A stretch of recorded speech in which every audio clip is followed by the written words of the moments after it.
हिंदू जो हैं उनमें जो फोर स्किन होती है वो काटी नहीं जाती है। जो लिंग होता है वो टेढ़ा होने लगता है अपने आप, तो वो पेनिस टूट जाता है। फिमोसिस वो कंडीशन है जिसमें जो फोर स्किन है लिंग की, वो आप उसको पीछे नहीं कर पाते, वो चिपकी रह जाती है।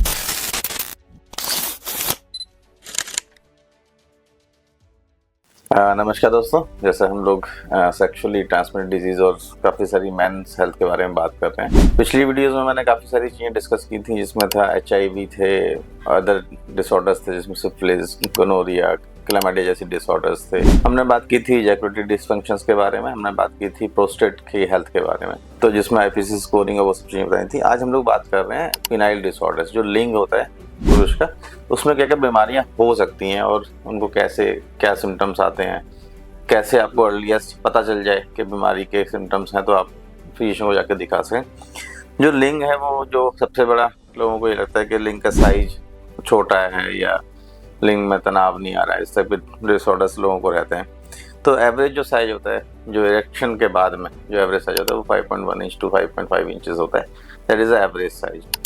जो साइज का अनुपात है वो आपकी बॉडी टाइप, आपकी हेरिडिटरी पे डिपेंड करता है, हाइट्स के ऊपर डिपेंड करता है कि आपकी हाइट कितनी है, आपके ओवरऑल ओबेसिटी कितनी है, क्या बरीड हो जाता है पेनिस, जो लेंथ होता है आपकी, जो फैट होती है पेल्विक फैट, उसमें अंदर चला जाता है। माइक्रो पेनिस हम जब कहते हैं जब वो 2.8 इंचेस से अगर लेस है इरेक्शन के बाद में, तो that is considered as a micro penis.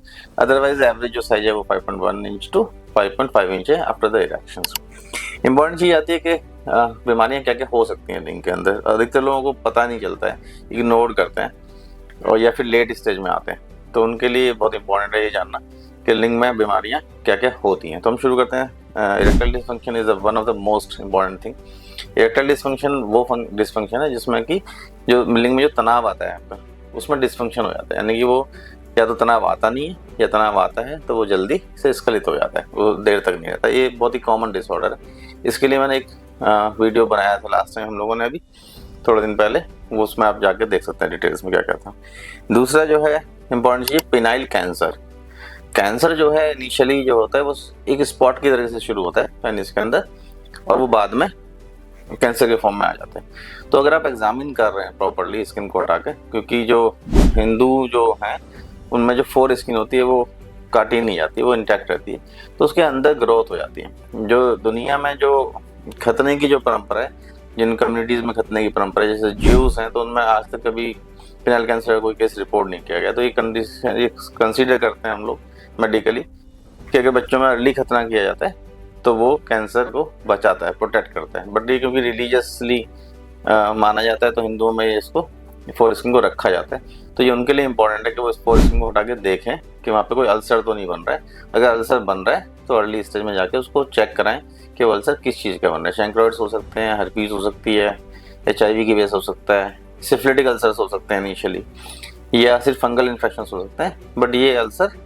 Cancer के भी हो सकते हैं। तो इसलिए पिनाइल कैंसर को अर्लीस्ट डायग्नोस करना बहुत ज़्यादा जरूरी है, क्योंकि ये 100% क्योरेबल होता है और लोग लंबे समय तक इसके साथ जिंदा रह सकते हैं आफ्टर द ट्रीटमेंट। इसके अलावा जो होती हैं STIs हैं, सेक्सुअली ट्रांसमिटेड इन्फेक्शियस डिजीज़ हैं, जिसमें मैंने कहा था HIV ट्रांसमिट हो सकती है, सिफिलिस हो सकती है, क्लैमिडिया हो सकती है, फंगल इन्फेक्शन हो सकते हैं, और इसके अलावा जो इम्पोर्टेंट थे हेपेटाइटिस B एंड C भी sexually transmitted through the penis हो सकते हैं।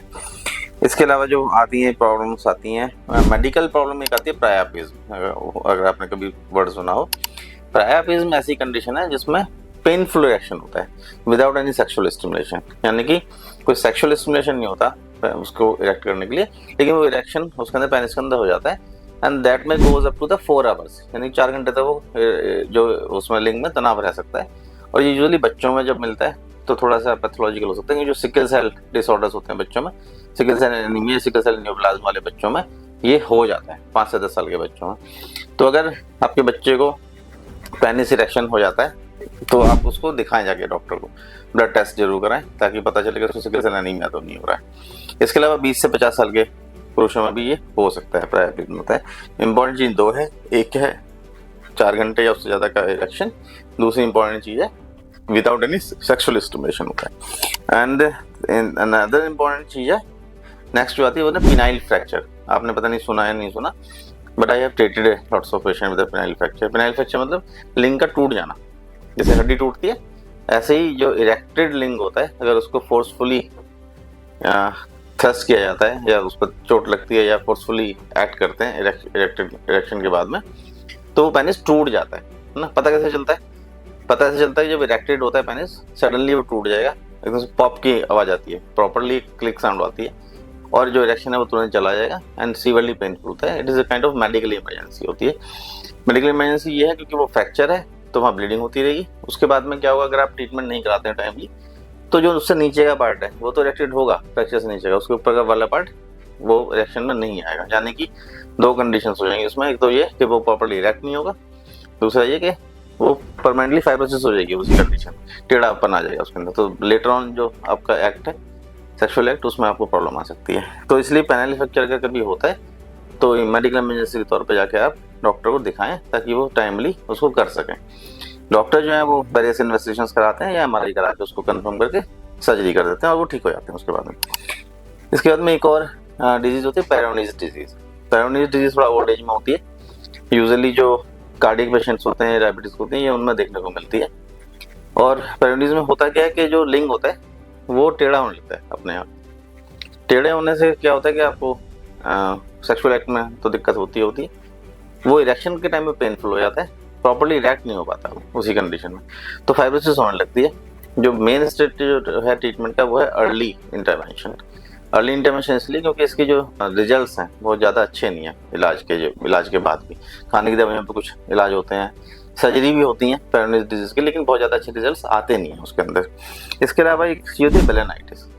उसमें क्या है, जो ग्लांस है आपका ऊपर का पेनिस का, उस वाले हिस्से में या जो स्किन है उसकी, उसमें अल्सर से इन्फेक्शंस हो जाते हैं। That is the poor conditions. यानी कि जो लोग फोरस्किन को पीछे करके साफ नहीं करते हैं उनको ये चीज़ें होती हैं। तो ये हाइजीनिकली बहुत ज़्यादा ध्यान रखना है कि आपको 24 घंटे में एटलीस्ट एक बार सोप एंड वाटर से क्लीन करना है उसको, या आफ्टर एक्ट ऑफ ईच मैक्यूरेशन आप उसको क्लीन वाटर से आपको सफाई रखनी है, ये तो है ना।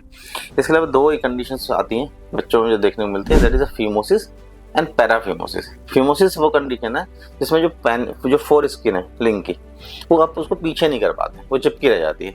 यूजुअली बच्चों में देखने को मिलती है, कई बार ये एडल्ट्स में भी देखने को मिल सकती है। एडल्ट्स में जो होती है उसमें कंडीशंस आती हैं, जो डायबिटिक्स पेशेंट्स होते हैं उनमें ये काफ़ी देखने को मिलती है कि उनकी जो फोर स्किन होती है वो क्रैक्स हो जाती है मल्टीपल टाइम और वो स्वेलन होकर वहाँ पे चिपक जाती है। तो उसमें जो है surgery is the only answer.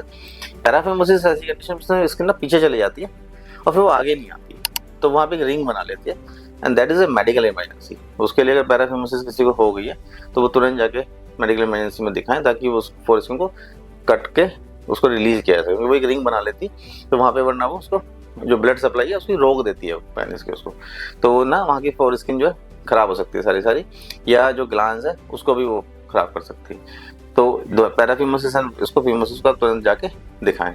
तो इन नटशेल ये है कि पेनिस को रेगुलर एग्जामिन करते रहना है। जो जिनकी फोर स्किन इंटैक्ट है उनको फोर स्किन का ध्यान रखना है, फोर स्किन को पीछे करके ग्लांस को हमेशा एग्जामिन करना है, कोई अल्सर तो नहीं हो रहा है उसके ऊपर, कोई किस तरह का स्पॉट तो नहीं है, कोई रेड स्पॉट या वाइट स्पॉट तो नहीं आ रहा है। अगर स्किन पीछे चली जाती है तो हमेशा उसे आगे करना है, उस पीछे नहीं छोड़ना है कभी भी। और अगर वो पीछे चले जाने के बाद आगे नहीं आती है कभी, तो ये it is a kind of medical emergency. जैसे हमने आपको बताया, आप तुरंत जाके दिखाएं। अगर फ्रैक्चर हो जाता है पेनिस का तो आपको तुरंत जाके डॉक्टर को दिखाना है क्योंकि उसमें भी मेडिकल इमरजेंसी है। इसके अलावा पेरोनीज डिजीज़ के लिए बहुत ज़्यादा अच्छे इलाज है नहीं उपलब्ध, तो वो जब भी आपको लगता है कि लिंग में टेढ़ा बना रहा है अर्लीस्ट दिखाएं ताकि उसको रिकवर कराया जा सके। बाकी चीज़ें जो है हम उसका भी कुछ होगा तो नेक्स्ट वीडियो में शेयर करेंगे। धन्यवाद।